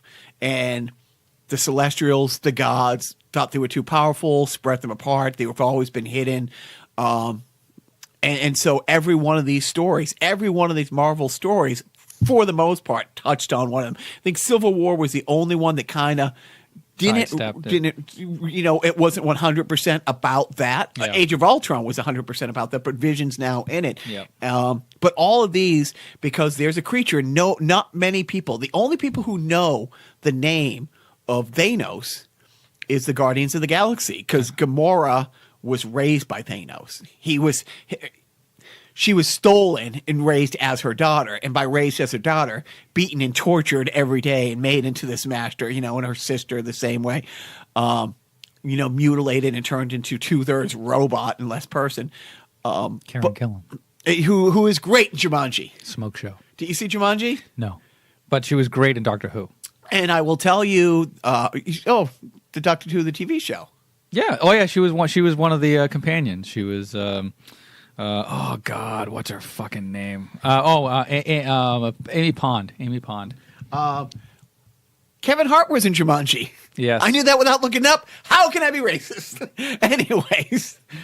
No, I didn't know Boseman's name. Neither did I. I'm a big phony. So the whole thing is, any one person in the universe who controls any one of those stones is a god. Like, any one of those stones gives you power over all reality across the universe, all time, all space. Infinity War is going to do what? And so Thanos, and they had said that, like, when Tony Stark is saying goodbye to Captain America at the end of the last Avengers movie, and he's going, like, Hawkeye's retiring, Tony Stark is retiring, they're all going their separate ways.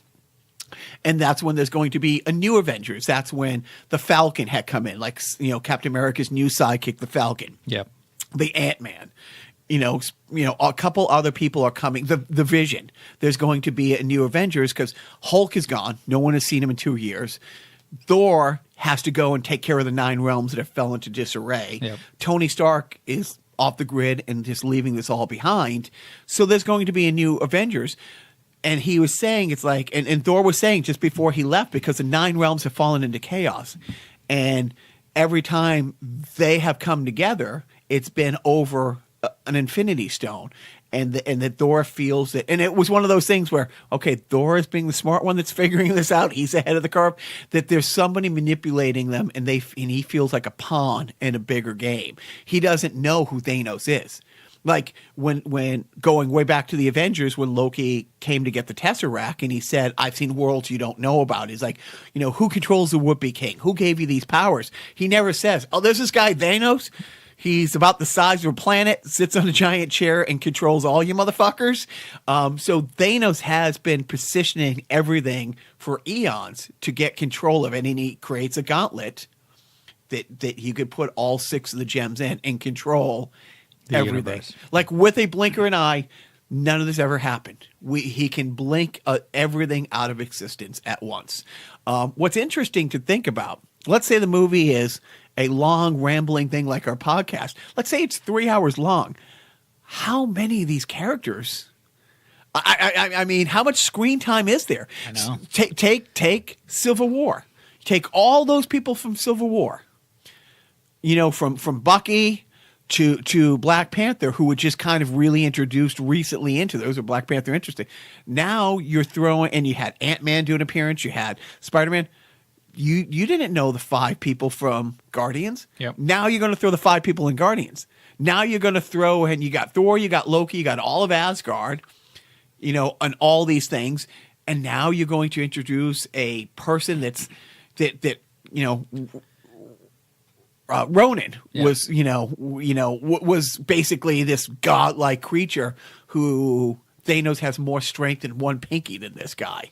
Well, you did say that Infinity Wars was originally going to be split into 2 movies, and now they're going to do it into one large one. It's probably going to be pushing 3 hours. It's got. This is going to be like the Lord of the Rings, like finale kind of thing. Yeah, so it's probably going to be a pushing 3 hours movie, and it's probably going to move fast. I do not know the answer to this. In Civil War, Captain America dies. In the comic book series, he dies in the comic book world, which means he really doesn't die. Something happens. He always come back. Fun fact: Superman's not dead. Oh yeah. So he died in that. Does anybody die in this? Yeah. I mean, who comes off the board? Iron Man.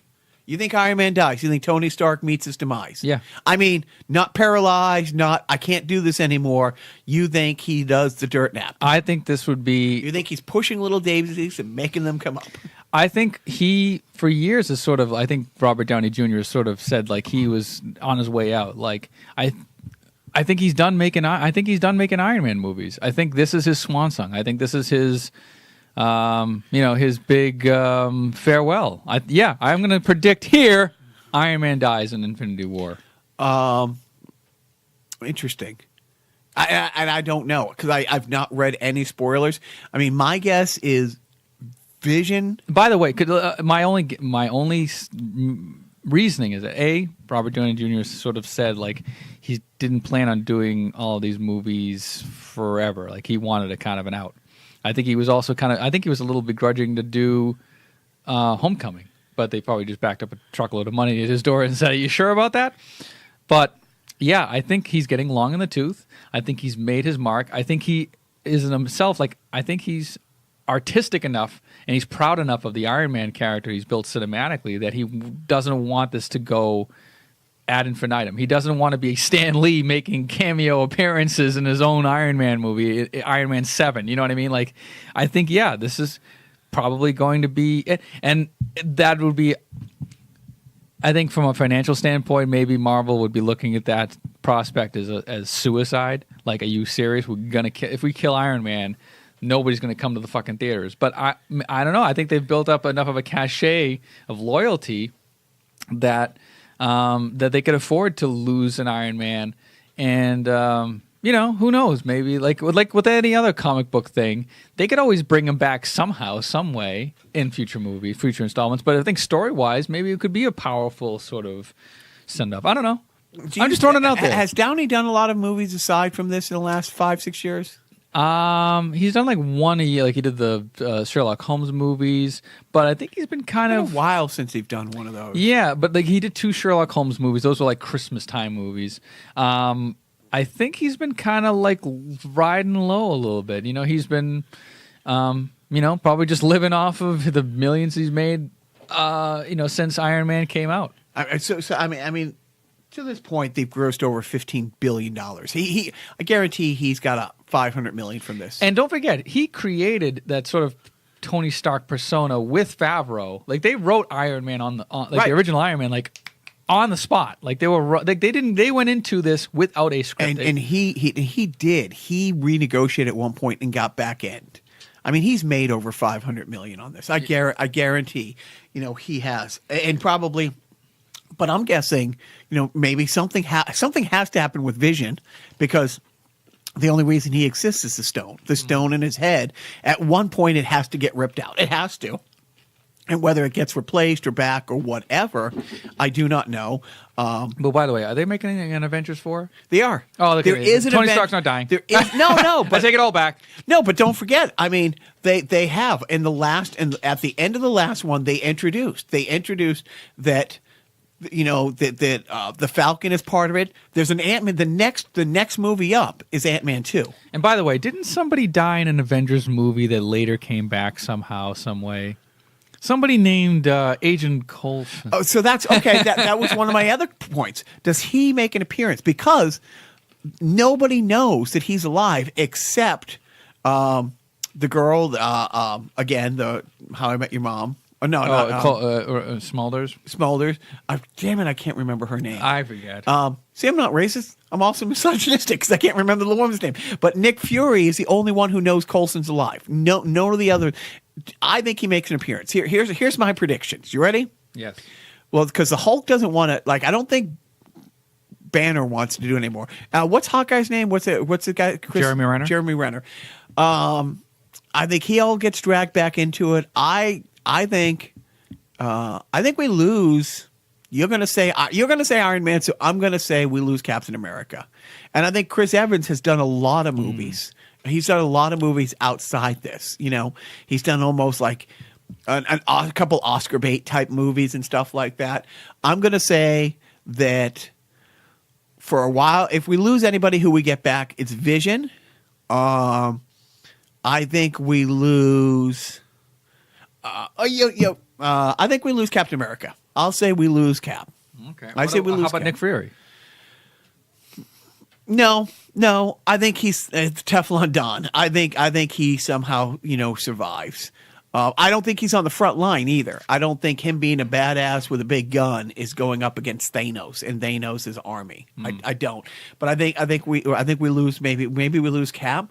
But it's funny to think, oh, Robert Downey Jr.'s made enough money, he doesn't want to do this anymore. But I think you do. I would have to go back through. I think he doesn't have anywhere close to the record. Who's the actor who does Wolverine? Oh, Hugh Jackman. I think Hugh Jackman has been like Wolverine, and I want to say something like 12 movies. Did you see Logan? I did. And how awesome was that movie? And how that was his goodbye. He's dead, right? Yeah. Like that's like you're not coming back. Yeah, But that was a fucking badass movie. That It was was rated a R. badass movie. Yeah. I mean, to see Xavier like that was tough. That was absolutely tough to see. Right. To So see. I don't know. Maybe I think if Iron Man goes out, he's gonna go out in a bang. And it's gonna be fucking awesome. But I don't know if that's gonna be if they're saving that for a later movie to put a death knell like. There's no death knell in these movies because there's money to be made. They're going to be and they keep introducing new characters. Like, does Doctor Strange get a second movie? We know Ant-Man has a second movie. We already know there's a Guardians 3. Right. But do we want to see a 60-year-old Iron Man? That's one of the things. Do we want to see a 60-year-old Captain America? But he ages more slow. Yeah.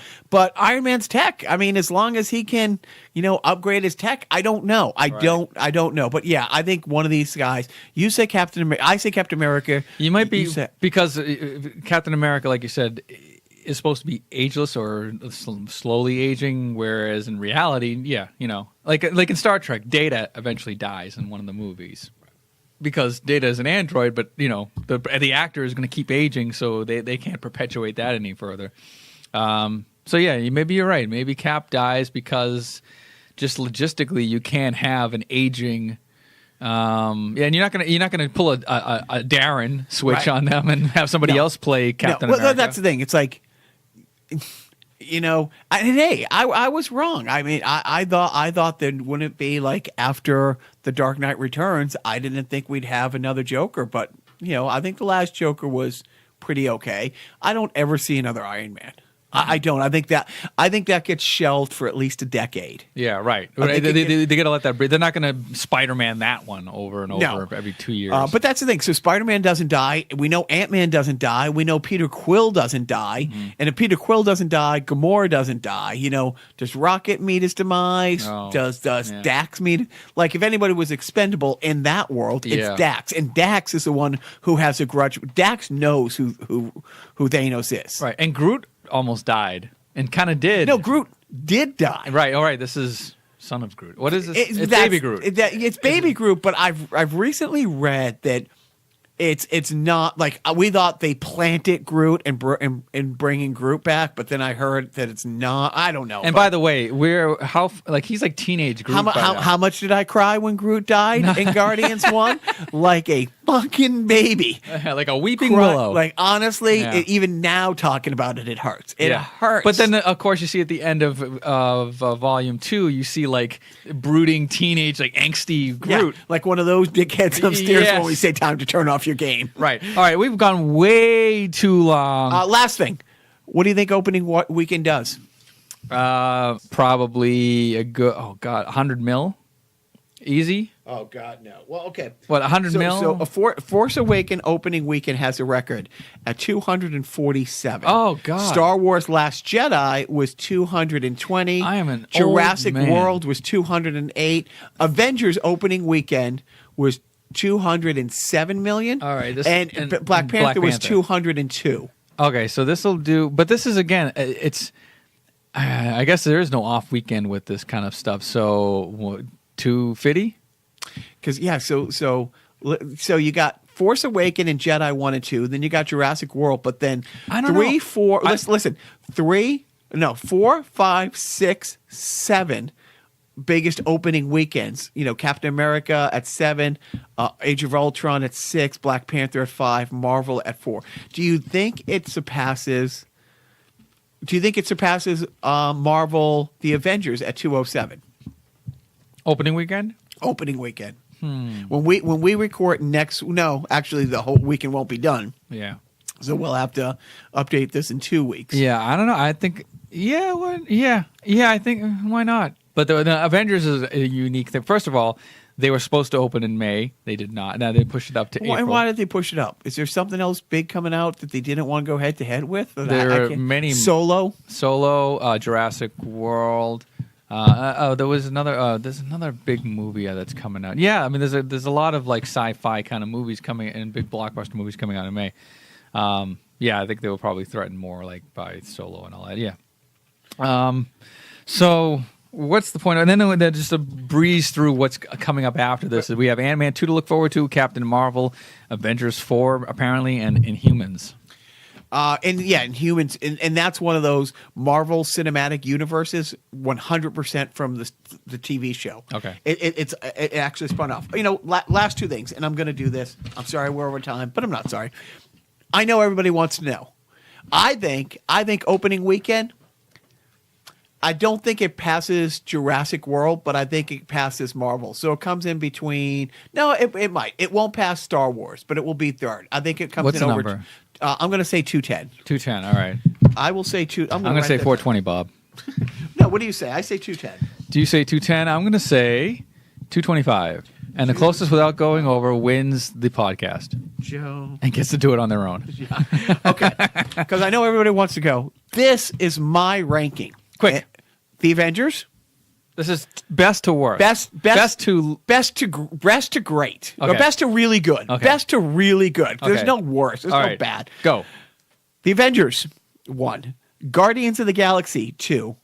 Iron Man 3. And don't say numbers because they're going to think Okay. Iron Man 3. Oh, okay. Iron Man, Guardians 2. And it was really close between Iron Man or Guardians for being my second choice. Thor, Black Panther, Civil War, Winter Soldier, Iron Man 2, Homecoming. And again, like, you've heard me not glow about Ragnarok, but I put it right in the middle of the pack. You know, Okay. I put Fair it, enough. I put it above. You know, I put it above Age of Ultron and Iron and Thor 2, First Avenger, Iron Man 3, Doctor Strange, Ant-Man, and Hulk. And coming in, you know, hey, somebody's got to be at the bottom of the list, and it would be Ed Norton and the Incredible Hulk. I think Infinity War will probably come in as in the top 5. I'm guessing I'm going to put it in my top 5. You that can't would even edge guess out this shit, Thor. man. You don't know what I it's can, do. and I did. Just so you know, for those of you scoring at home, the total box office gross of all of the Marvel movies to date, according to Jacquepedia, $15 billion. That doesn't take into account any of the money from the 12 TV shows. Right. And the capper to all this is that Stan Lee finally gets his money. Yeah. Because he was never paid for all of his ideas, at least not rightfully so. Like the billions over the decades that Marvel's raked in for off the back of Stan Lee. And the hundreds of millions Stan Lee has made off the people that he's outlived. And, just like with Batman, we find out I lived for Batman for 40 years, and then I find out, wait, who's this Bill Finger guy? Oh, wait, he did more work. He didn't come up with the name Batman, but he came up with the cape and cowl and Robin and the Batmobile and everything else. But, Bob Kane was either smarter or he was more like he was like the Thomas Edison. Right. Same thing. And it's like Stan Lee, to his credit, has been called out on this, but he's like, well, yeah, I mean, maybe I didn't create all of those people myself, but that was a long time ago. But the way it used to work is like you were in a writer's pool. And there is a great story. I implore anybody to go and listen to like Karen Smith when he talks about the Fantastic Four that they've never been able to make a movie property with, but the Fantastic Four is the reason we have the Marvel Cinematic Universe, because Stan Lee was unhappy as a writer, having to come up with new characters and dribble and just fill things, and he was going to leave, and they gave him, well, we'll let you write anything you want. We'll give you a passion project. And he created the Fantastic Four, and that's what kept him sticking around. But yeah, he did for years, you're right. I mean, like all the baseball players in the 50s and the 60s and 70s that build up to players getting $100, $200, $300 million contracts. Mickey Mantle, like honestly, your lowest paid utility play 40 games this year shortstop for any team in the major league will make more this year than Mickey Mantle did his entire career. And that would have been the Stan Lee story, except he outlived you motherfuckers. Yeah, and I mean, starting in 2008, we've started this sort of the trope, it's a cliche now, of the Stan Lee cameo. And they're great. I don't remember one where I'm like, and he's also done it in like X-Men movies. Like he's been a mailman. It's not just been these, but I bet online somebody has, we know somebody has, some of them are over the, together. Some of them are really natural. My favorite one is when they're going, it's I think Iron Man 2, and Tony Stark is walking out of this big, extravagant like gala, and then in walks Hugh Hefner, and it's turned around and Stan Lee in a robe. Right. And he's like, how's it going, Hef? Yeah. Some of the other ones is in Thor, they have all these rednecks trying to lift the hammer up, and somebody ties like a chain to the back of a bumper of a car, and the car puts it in drive, and it lunges forward and rips half the back off, and the hammer hasn't moved, and Stan Lee looks out the window and goes, did it budge? Then there's some campy ones, but yeah, I mean, God bless him. Good for him. Yeah, and I know he's in poor health now, and I mean, he's an older guy. He's a nonagenarian, I guess is what you call him. He's over 90 years old, and clean living. Clean living, right? So God bless Stan Lee. Thank you, Stan Lee, for entertaining Jacques all these years, and for getting me into your stupid characters and my wife. Yeah, like that's the thing. The crossover is so immense. It's not just. Girl. It's not just the comic book guy from The Simpsons. Yeah, right. Worst Iron Man ever. Okay, well, I'm looking forward to the follow-up on this. Wake up! Oh, okay. You still listening? Great. Any last thoughts? You know what? I do have one. Do not forget